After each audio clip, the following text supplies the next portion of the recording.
ពេលវេលាឲ្យពួកយើងបានស្គាល់គ្នា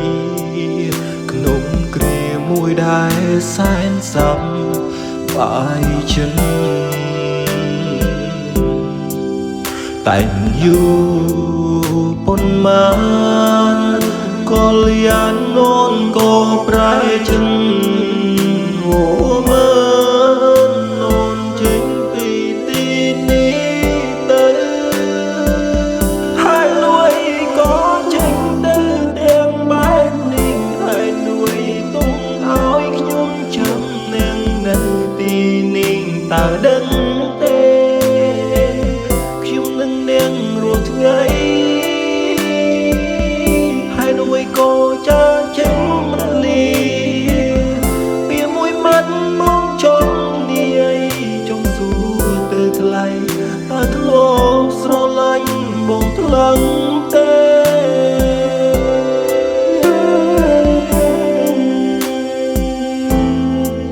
បុរីយាយមិនមែនពេលគ្មានរូបអូនតែរំបងដូចជាមិនសូវមកការងារក៏មិនសូវដិនដល់I don't want to ឆ្ងល់គ្រប់ពីសំណួរដែលបងចង់តែនិយាយហើយអ្វីក៏ធ្វើយ៉ាងនេះដឹងបងឲ្យបងរងចាំរាល់ថ្ងៃហើយអ្វីក៏ចាចេញទៅដែលមិនលីប្រាំបងមួយមកថាមកពីវ័យពីមុនយើងសិនឡនឹងគ្នាពេលនេះងត់ប្រែដូចនាងដតែហើយអ្វីទៅស្រីមកសែនឆ្ងល់នៅក្នុងចិត្តហើយអ្វីមិនធ្វើរឿងបែបនេះព្រោះពីមុនចូលអូនមកខ្លាំងណា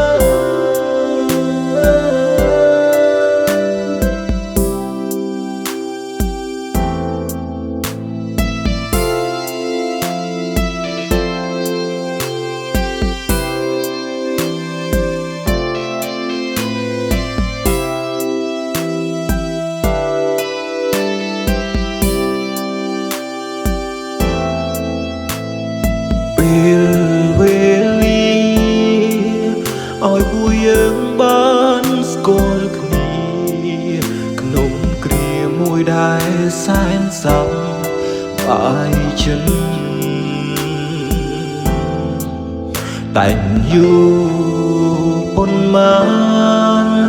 ក៏លៀនអូនក៏ប្រែចិនអូមើលអូនចេញពីទីនេះទៅ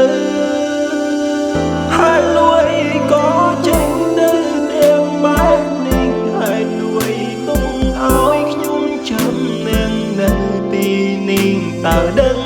ទេខ្ញុំនឹងនាងរាល់ថ្ងៃហើយលួយក៏ចាចេញរលា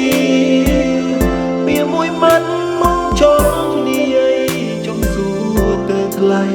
តើធ្លាប់ស្រឡាញ់បងថ្លឹងទេ